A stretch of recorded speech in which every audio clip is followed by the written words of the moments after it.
Hello everyone, मैं सिमरन गुंबर स्वागत करती हूँ आप सबका लेवल अप लर्निंग पर। आज के इस वीडियो में हम DC2 की फुल रिवीजन करने वाले हैं। ये इसका पार्ट 2 रहने वाली है। इससे पहले वाली वीडियो में मैंने DC2 फुल रिवीजन का पार्ट 1 डाल दिया है। अगर आपने पार्ट 1 नहीं देखा तो उसे देख लेना।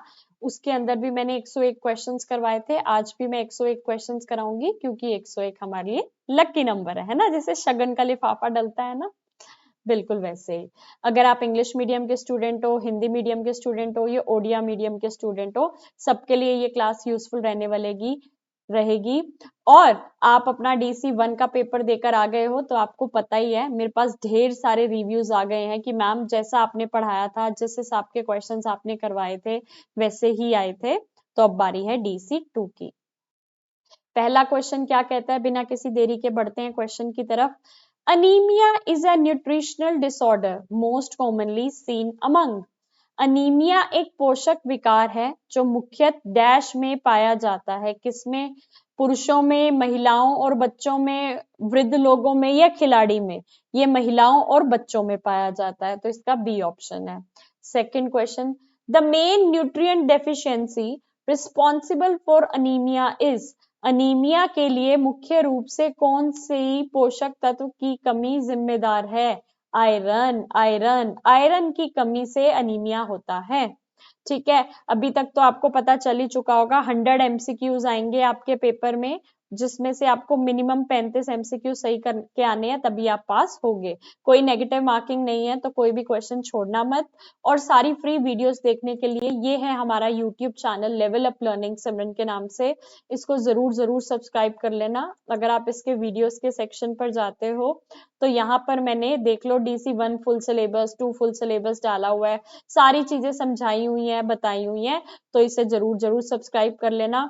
हर वीडियो के नीचे टेलीग्राम चैनल का लिंक गिवन है, इसे ज्वाइन कर लेना। 27,000 से ऊपर इसमें सब्सक्राइबर्स हैं। मैं सारे अपडेट्स डालती रहती हूँ। और सबसे ऊपर पिंड मैसेज में दबाओगे तो DC1 2 3 4 सबकी फ्री में बुक्स भी आपको देखने को मिल जाएंगी। ये देखो, कोई ऐप नहीं डाउनलोड करनी, कोई वेबसाइट नहीं डाउनलोड करनी, बस यहाँ से डायरेक्ट आपको जोन से भी बुक पढ़नी हो उसे डाउनलोड करके पढ़ सकते हो।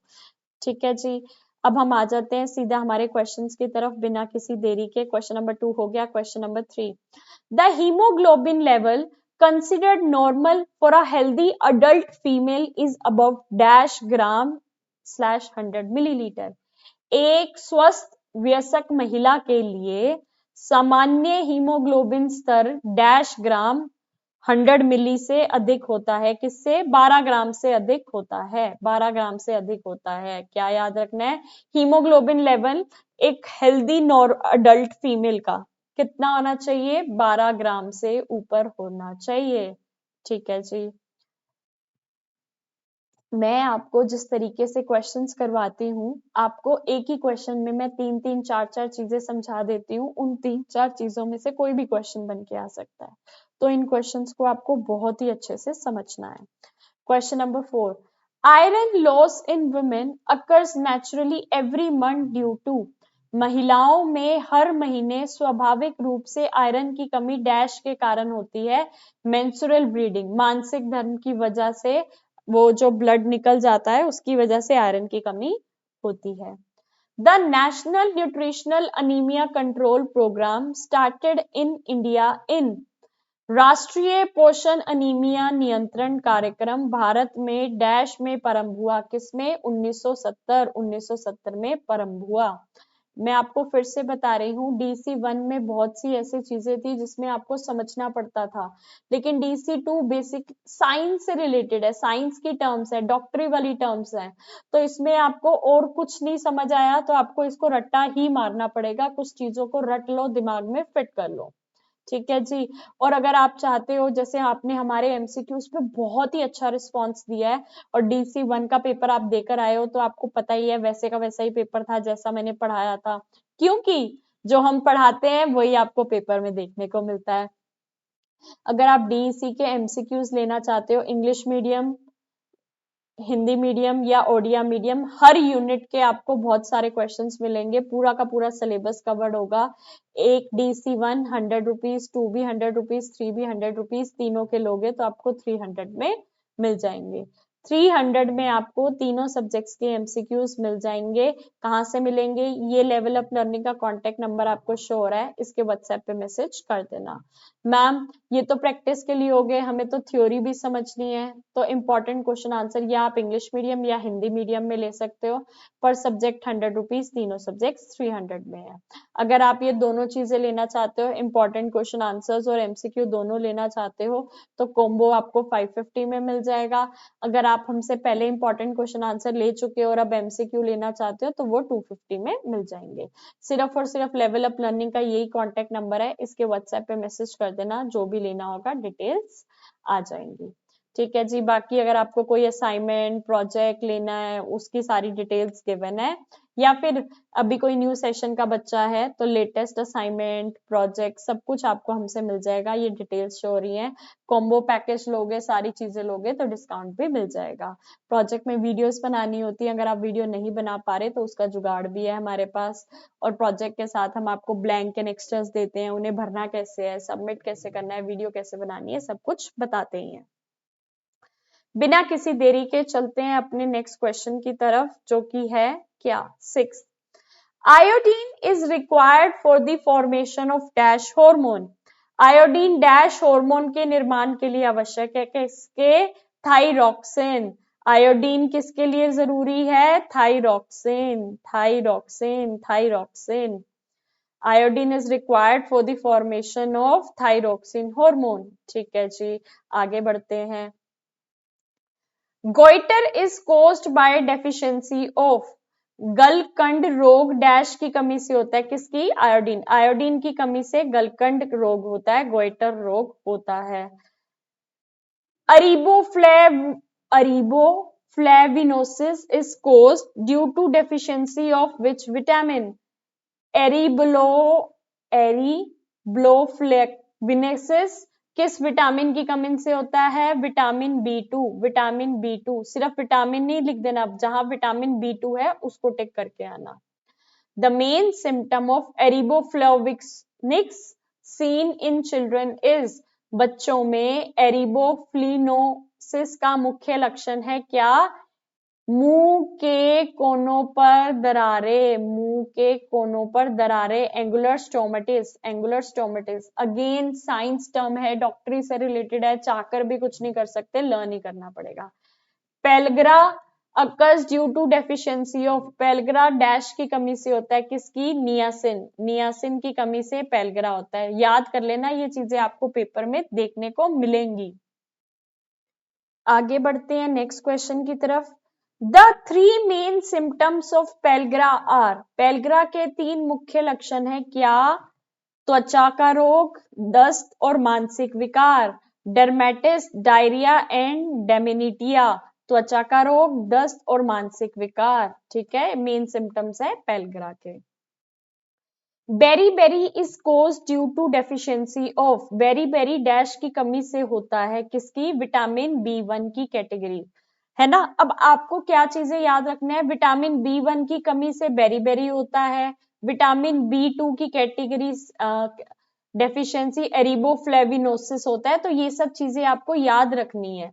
अगर आप इसमें B2 टिक कर आ जाते तो गलत हो जाएगा ना। बेरी B1 से, एरिफोफ्लेक्सिविन वो B2 से, ध्यान रखना।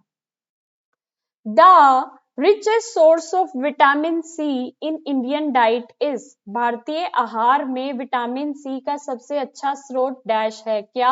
आंवला। आगे चलते हैं। The part of the body affected by lathyrism. Lathyrism is. Lathyrism शरीर के किस भाग को प्रभावित करता है? नर्वस सिस्टम को। तंत्रिका तंत्र, तंत्रिका तंत्र को प्रभावित करता है क्या? लिथेरिज्म, लथीरिज्म। ठीक है। अब देखो इतने कॉम्प्लिकेटेड नाम है कि मुझे भी पढ़ने में इतनी कॉम्प्लिकेशंस आ रही हैं, तो ये नहीं कि तुम इसके नाम रटने बैठ रहे हो, स्पेलिंग एड रट रहे हो, नहीं भाई, टूटा मूटा जैसा नाम है दिमाग में फिट कर लो, आंसर पे फोकस करो। ठीक है। बाकी अगर आप ये सारे के सारे, ये तो बहुत कम है, जब आप हमसे एमसीक्यू परचेज करते हो तो आपको यूनिट वाइज पूरे सिलेबस के हर यूनिट के सारे इंपॉर्टेंट एमसीक्यूज मिलते हैं। वो आपको लेवल अप लर्निंग के कॉन्टेक्ट नंबर से मिल जाएंगे। ये जो मैंने डिटेल्स दिखाई थी ना, पर सब्जेक्ट 100 रुपीज, तीनों सब्जेक्ट 300, वो मिल जाएंगे। अगले क्वेश्चन पे चलते हैं। The main aim of nutrition programmes in India is to combat dash. भारत में पोषण कार्यक्रमों का मुख्य उद्देश्य डैश से लड़ना है। क्या? माल न्यूट्रिशन, कुपोषण। ठीक है जी, कुपोषण, माल न्यूट्रिशन है main aim of nutrition programmes. आगे बढ़ते हैं। The national nutritional anaemia control programme. The national nutritional anaemia control programme mainly targets. राष्ट्रीय पोषण अनीमिया नियंत्रण कार्यक्रम मुख्य डैश को लक्षित करता है। किसको? प्रेग्नेंट वुमेन और चिल्ड्रन को, गर्भवती महिलाएं और बच्चों को। आगे बढ़ते हैं। The focal point of ICDS services is. ICDS सेवाओं का केंद्र बिंदु डैश है। क्या? आंगनबाड़ी। आंगनबाड़ी मेन फोकस है आईसीडीएस का। How many calories are provided daily to children under ICDS. ICDS integrated child development services, full form पता है ना। आईसीडीएस के तहत बच्चों को प्रतिदिन कितनी कैलोरी दी जाती है? 300 कैलोरी दी जाती है। Mid day meal programme mainly targets. मध्य भोजन कार्यक्रम का मुख्य लक्ष्य समूह डैश है। क्या? स्कूल चिल्ड्रन, विद्यालय जाने वाले बच्चे। मिड डे मील मेनली किस पे टारगेट करता है? विद्यालय जाने वाले बच्चों पे, स्कूल चिल्ड्रन पे। The MDM, midday meal, provides approximately dash kilocalories energy per child. Mid day meal भोजन प्रत्येक बच्चे को लगभग 450 से 500 किलो कैलोरी ऊर्जा प्रदान करता है। 400 से 500 कैलोरी ऊर्जा प्रदान करता है। कितने? 450 से 500। ये रहा थर्ड ऑप्शन, बिल्कुल सही है। 450 से 500 किलो कैलोरी प्रोवाइड करता है। क्या? एमडीएम। बढ़ते हैं अगले क्वेश्चन की तरफ। Which programme aimed to encourage growing of protective foods like vegetables and fruits. कौन से कार्यक्रम फलों और सब्जियों जैसे सुरक्षात्मक खाद्य पदार्थों को उगाने के लिए प्रोत्साहित करता है? Applied nutrition programme. Applied nutrition programme है, ये इनकरेज करता है ये सुरक्षात्मक खाद्य पदार्थ जैसे फल और सब्जियां, इन्हें उगाओ। ठीक है, आगे चलते हैं। The national immunisation programme was started in India in. भारत में राष्ट्रीय टीकाकरण कार्यक्रम की शुरुआत डैश में हुई थी? 1986, 1986 में हुई थी नेशनल इम्यूनाइजेशन प्रोग्राम की शुरुआत। The main objective of the national immunisation programme, ये रिविजनरी वीडियो है तो इसमें सिर्फ इंपॉर्टेंट क्वेश्चंस मैं करवा रही हूँ। The main objective of National Immunization Program is to protect children and women against। राष्ट्रीय टीकाकरण कार्यक्रम का मुख्य उद्देश्य बच्चों और महिलाओं को डैश से बचाना है। किससे? इन्फेक्शियस डिसीजेस, संक्रामक रोग, संक्रामक रोग, इन्फेक्शियस डिसीजेस से बचाना है। आगे चलते हैं। The vaccine BCG protects against. BCG टीका डैश से बचाता है। किससे? ट्यूबरक्लोसिस, क्षय रोग से। The vaccine BCG protects against tuberculosis, क्षय रोग। आगे चलते हैं। Lack of community participation in the immunization program is due to। Lack of community participation in the immunization program is due to। टीकाकरण कार्यक्रम में सामुदायिक भागीदारी की कमी डैश के कारण होती है। किसके? Lack of knowledge and cultural beliefs, ज्ञान की कमी और सांस्कृतिक मान्यताओं, ज्ञान की कमी और सांस्कृतिक मान्यताओं की वजह से होती है। Filariasis is caused by filaria dash के कारण होता है, फाइलेरिया डैश के कारण होता है, पैरासिटिक वॉर्म, परजीवी कृमि, परजीवी कृमि पैरासिटिक वॉर्म के द्वारा होता है, फिलैरिसिस। आगे चलते हैं, लर्न करने वाली चीजें हैं, कुछ नहीं कर सकते, 2 से 3 बार वीडियो देखो और दिमाग के किसी कोने में फिट कर लो। The National Leprosy Eradication Program was launched to detect and treat cases through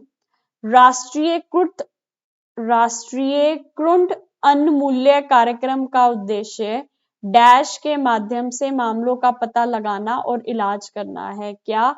house to house and school service, घर घर और विद्यालय सर्वेक्षण, घरों घरों में जाके स्कूलों में सर्वे करके ये पता लगाना है कि किसको क्या दिक्कत आ रही है, उनको इसको डिटेक्ट करना और ट्रीट करना।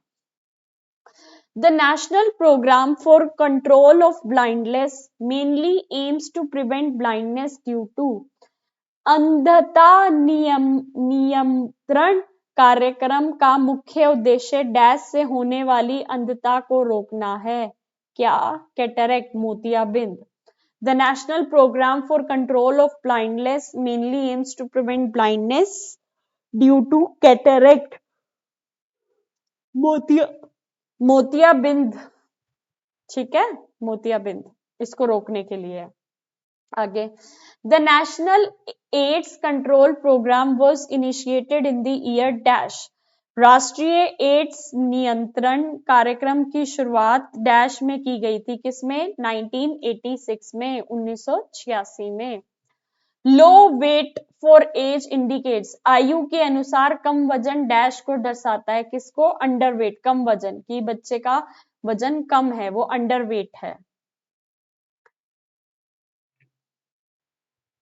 The measurement of mid upper arm circumference MUAC is mainly used for children aged, मध्य ऊपरी भुजा की परिधि MUS का मापन मुख्यतः डैश आयु के बच्चों के लिए किया जाता है, किससे? 1 से 5 साल के बच्चों के लिए किया जाता है। आगे, MUAC measurement below 12.5 centimetre indicates, MUAC मापन 12.5 सेंटीमीटर से कम होने पर डैश को दर्शाता है, क्या? सेवियर मैल न्यूट्रिशन, गंभीर कुपोषण।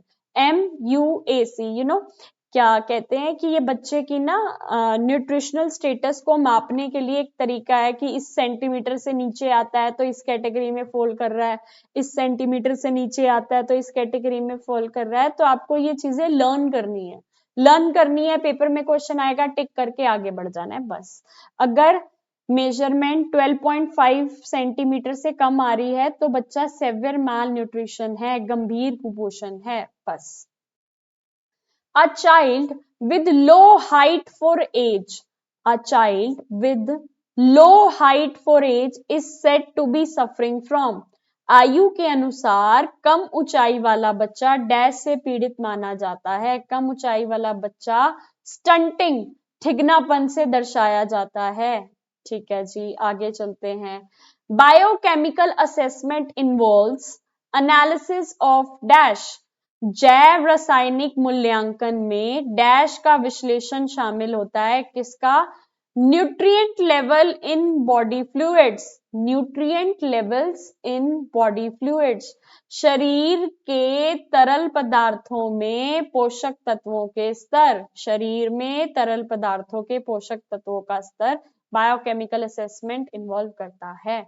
आगे चलते हैं। In growth monitoring A downward growth curve shows, वृद्धि निगरानी में नीचे जाती हुई वृद्धि रेखा डैश को दर्शाती है, क्या? इलनेस और वेट लॉस, बीमारी या फिर बंदे का वजन घट रहा है तभी ग्रोथ मॉनिटरिंग में ग्रोथ कर्व डाउनवर्ड जा रही होती है। Growth chart divides nutritional status into dash grades, 4 grades में डिवाइड करता है। वृद्धि चार्ट पोषण स्थिति को डैश श्रेणियों में विभाजित करता है, कितनी? 4 श्रेणियों में विभाजित करता है। आगे, fever with rapid breathing in a child is a sign of, तेज सांसों के साथ बुखार बच्चे में डैश का लक्षण है, किसका? गंभीर बीमारी का लक्षण है, सेवियर इलनेस का। आगे, the first sign of meningitis in a child is, बच्चे में मैग्नीटिस का पहला लक्षण डैश होता है, क्या? स्टिफ नेक बेंडिंग बैकवर्ड, स्टिफ नेक बेंडिंग बैकवर्ड, गर्दन के का पीछे की ओर सख्त होना, गर्दन का पीछे की ओर सख्त होना फर्स्ट साइन है मैग्नीटिस का। याद कर लो, फिट कर लो दिमाग में। The child's health card should include, बच्चे के स्वास्थ्य कार्ड में डैश शामिल होना चाहिए, क्या? उसकी पर्सनल डिटेल्स, उसकी पास्ट इलनेस, क्या क्या बीमारियां हुई हैं, और इम्यूनाइजेशन, कौन कौन सा टीका लगा है। व्यक्तिगत विवरण, उसके बारे में व्यक्तिगत विवरण होना चाहिए। पूर्व बीमारियां, उसको अभी तक कौन कौन सी बीमारी हुई है, कैसे कैसे क्या हुआ है, एंड टीकाकरण, अब तक उसको कौन कौन सा टीका लग चुका है। आगे चलते हैं। In which condition should a child be isolated, किस स्थिति में बच्चे को अलग रखना चाहिए? जब उसको कोई इंफेक्शियस डिसीज हो जाए, जैसे कि मिसल्स या डिप्थेरिया, खसरा या डिप्थेरिया जैसी संक्रामक बीमारी हो जाए, तब उसको बाकी लोगों से अलग रखना चाहिए।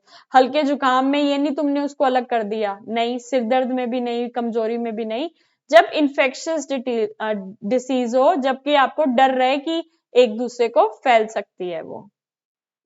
अगला क्वेश्चन पढ़ते हैं। The health worker should follow up every sick child to, स्वास्थ्य कार्यकर्ता को प्रत्येक बीमार बच्चे की निगरानी करनी चाहिए, ताकि सुधार और रोकथाम सुनिश्चित करने के लिए, ठीक है, कि उसकी हेल्थ में कोई सुधार आ रहा है और कोई दिक्कत है तो उसकी रोकथाम कैसे करेंगे। Ensure recovery and prevention. Her question आपको इंग्लिश मीडियम, हिंदी मीडियम और ओडिया मीडियम में दिख रहा है। सारे आंसर आपको इंग्लिश, हिंदी और ओडिया मीडियम में दिख रहे हैं, तो आप जिस भी लैंग्वेज में कंफर्टेबल हो आप उसको पढ़ के समझ सकते हो। The alimentary system includes organs like, पाचन तंत्र में डैश जैसे अंग शामिल हैं, कौन कौन से? Stomach, intestine, liver, pancreas. पेट, आंते, जिगर और अंगाशय, पेट, आंते, जिगर और अंगाशय, द एलिमेंट्री सिस्टम में ये इंक्लूड है। A swollen abdomen in a child may be due to, बच्चे का सूजा हुआ पेट डैश का कारण हो सकता है। वर्म इंजेस्टेशन, कीड़ों का संक्रमण, कीड़ों के संक्रमण से बच्चे का पेट सूजा हुआ हो सकता है। Passing of blood and mucus in stools indicates, मल में रक्त और बलगम का होना डैश का संकेत है, किसका? डायसेंट्री, पेशिच डायसेंट्री का, passing of blood and mucus in stools. आगे चलते हैं। Constipation is mainly caused by, कब्ज मुख्य रूप से डैश के कारण होती है, भोजन में रेशे की कमी, lack of fibre in diet, हम ऐसी डाइट नहीं खाती जिसमें अंदर फाइबर होता है, तो फिर कॉन्स्टिपेशन हो जाती है। Which of the following should be avoided in treating constipation in children? बच्चों में कब्ज के इलाज में इनमें से किससे बचना चाहिए? तेज रेचक पुर्गेटिव से बचना चाहिए। The most dangerous effect of diarrhea is, दस्त का सबसे खतरनाक प्रभाव है डिहाइड्रेशन, निर्जलीकरण। जब बच्चे को डिहाइड्रेशन हो जाता है सबसे डेंजरस इफेक्ट होता है डायरिया का। ORS stands for, ORS का पूरा नाम है oral rehydration solution, oral rehydration solution, मौखिक पूर्ण जलीकरण घोल। आगे चलते हैं। Rice water stool is a characteristic sign of, चावल में पानी जैसा मल डैश का लक्षण है, किसका? कॉलरा, हैजा का लक्षण है।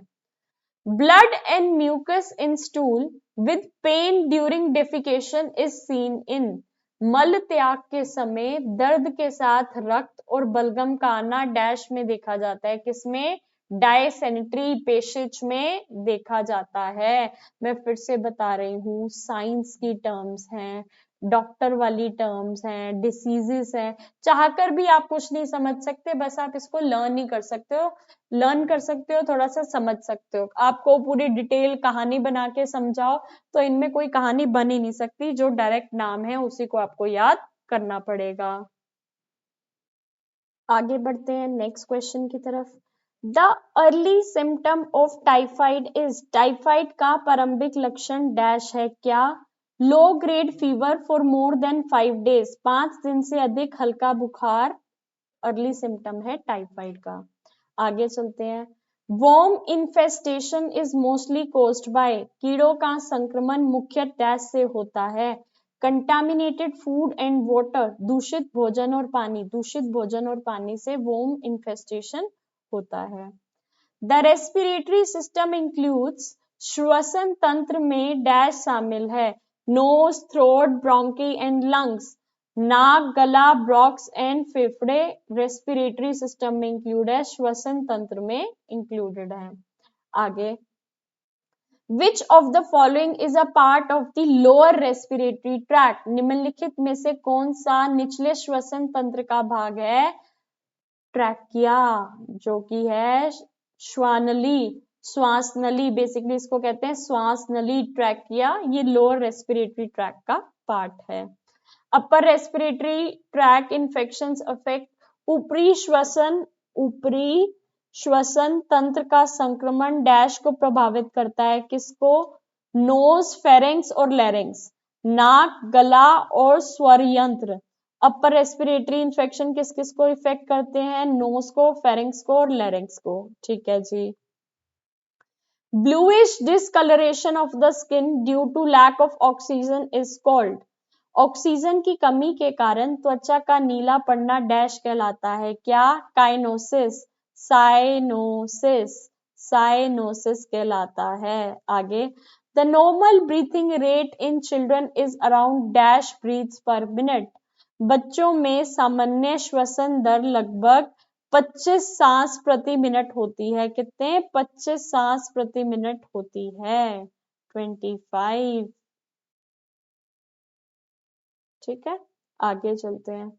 A wet cough with yellow or smelly secretions indicates, पीले या बदबूदार बलगम के साथ गीली खांसी, पीले या बदबूदार बलगम के साथ गीली खांसी डैश का संकेत है?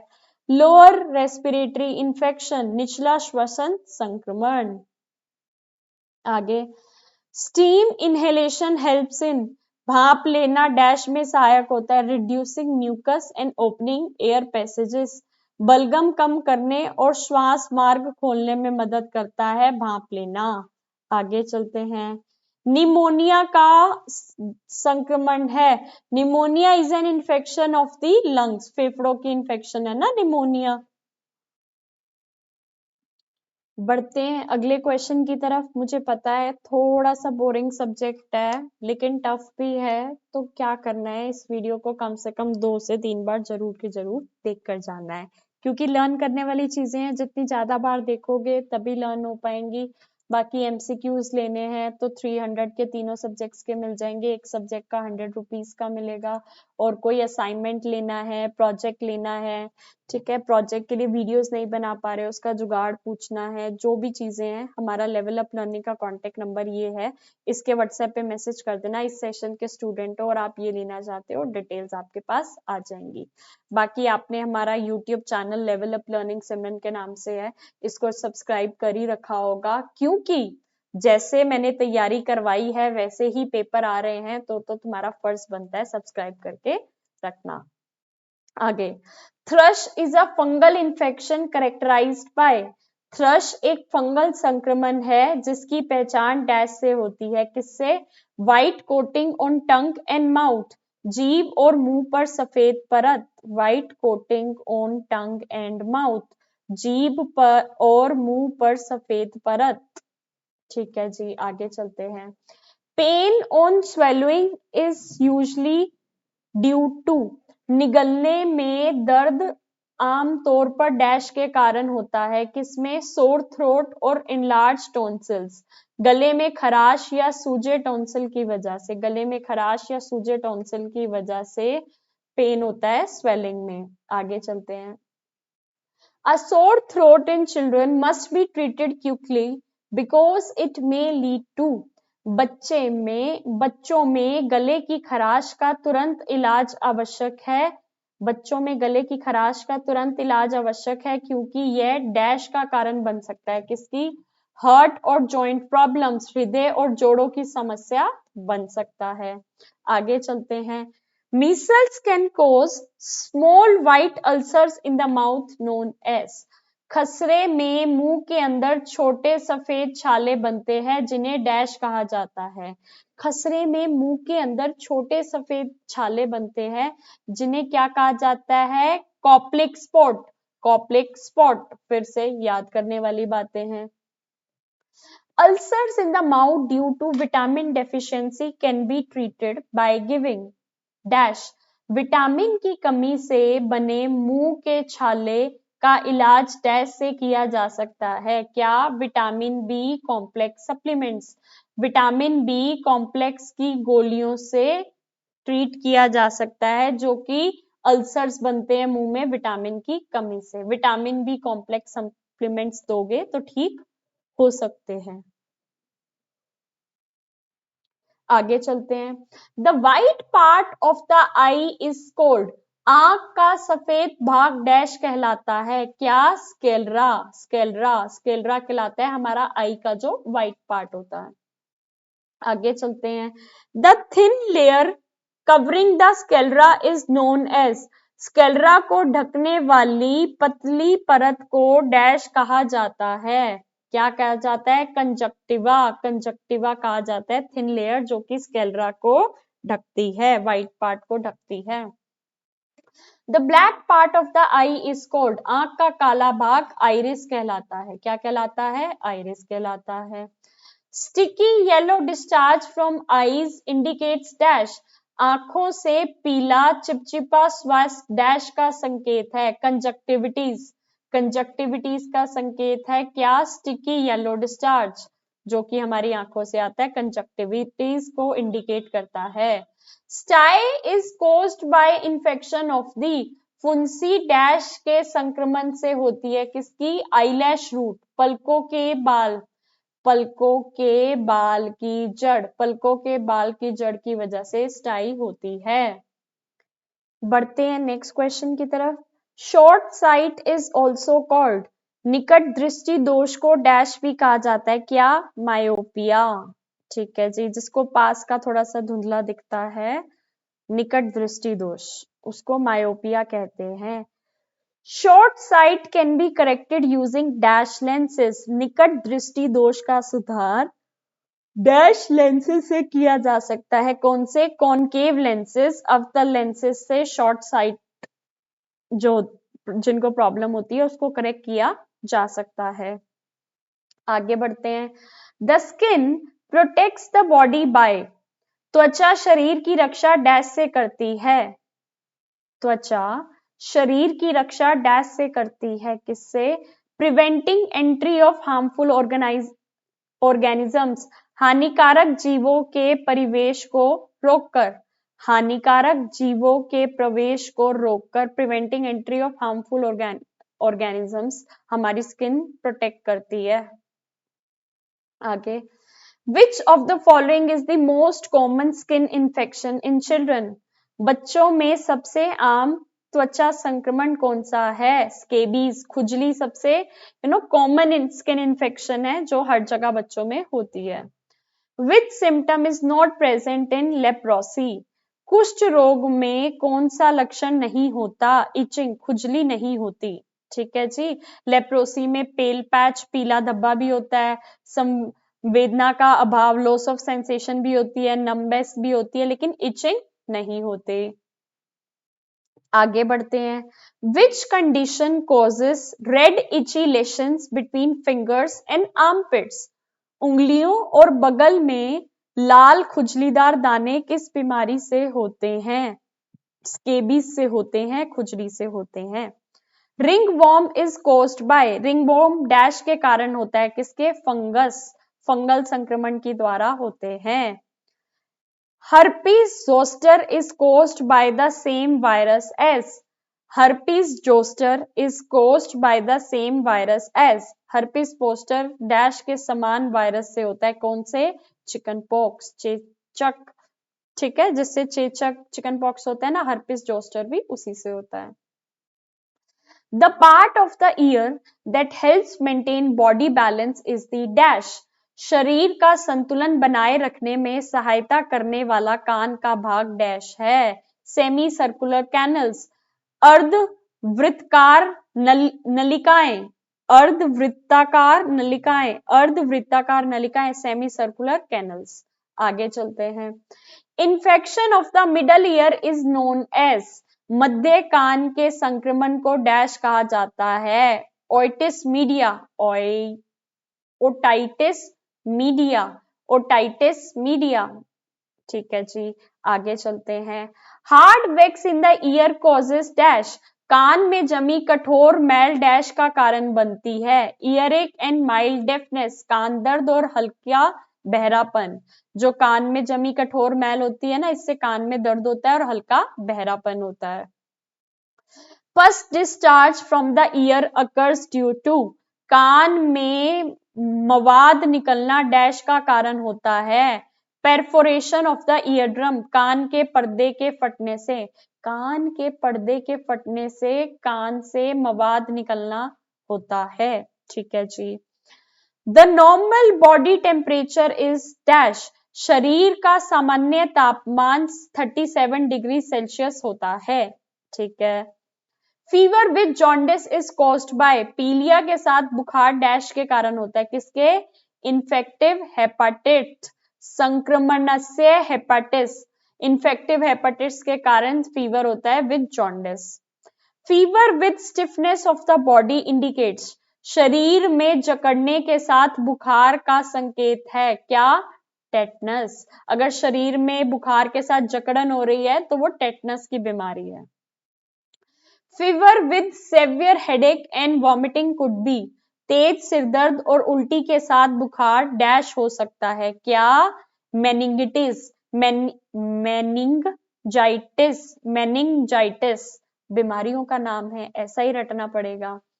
Fever with dehydration due to exposure to hot sun is called, तेज धूप के कारण निर्जलीकरण के साथ बुखार को डैश कहा जाता है, क्या?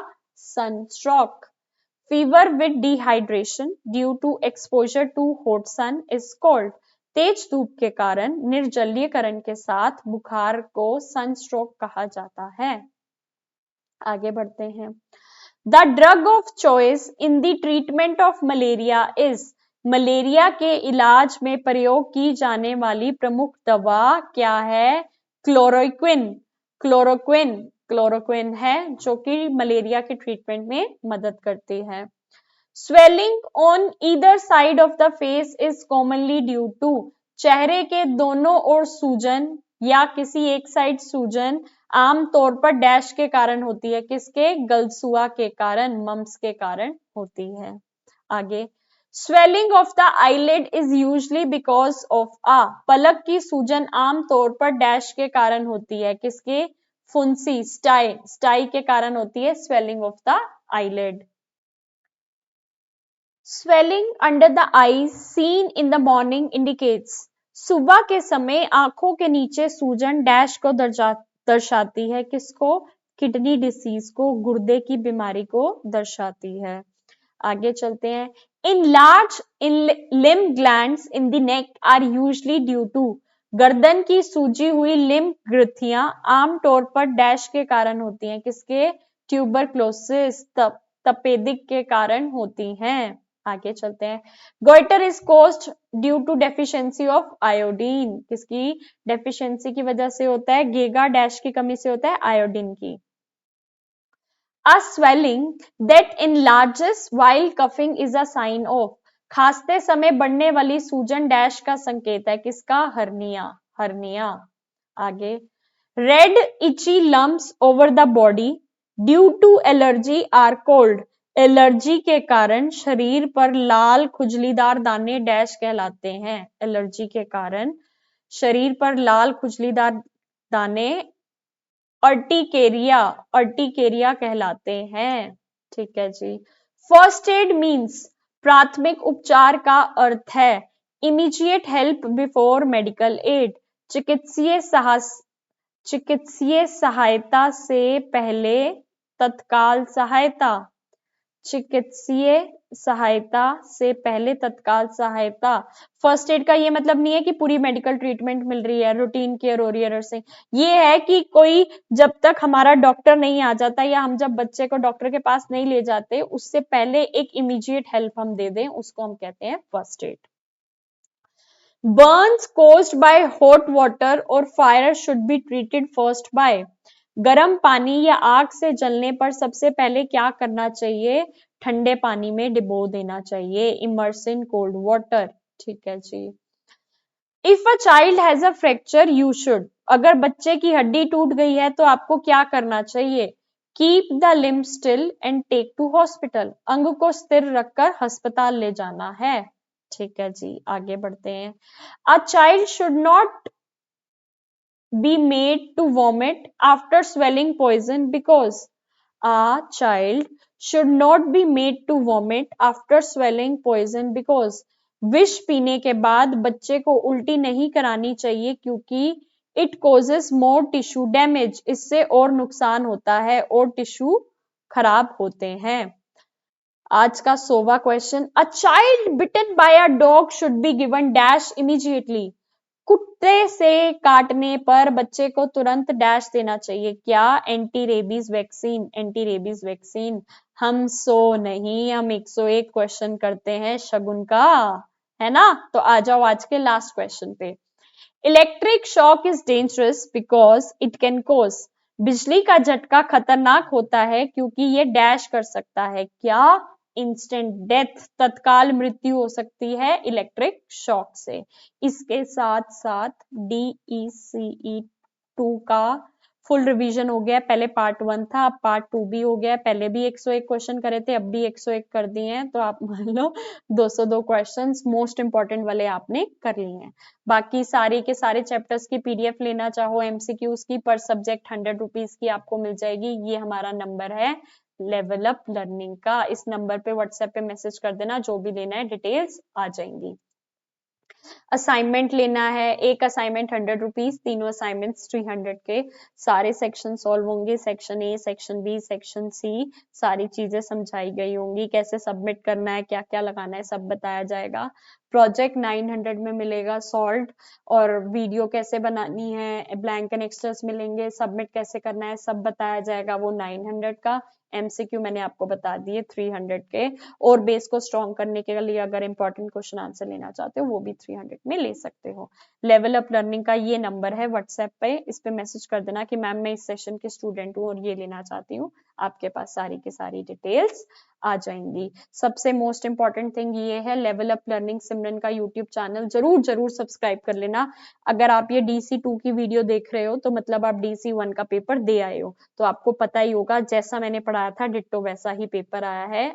आई होप आगे के सारे पेपर्स भी ऐसे आएंगे, क्योंकि मैं बहुत ही सच्चे दिल से पढ़ाती हूँ, उतने ही सच्चे दिल से आप पढ़ना, आपके अच्छे नंबर जरूर आएंगे। All the very very best, God bless you all. मिलते हैं न्यू वीडियो में न्यू अपडेट्स के साथ।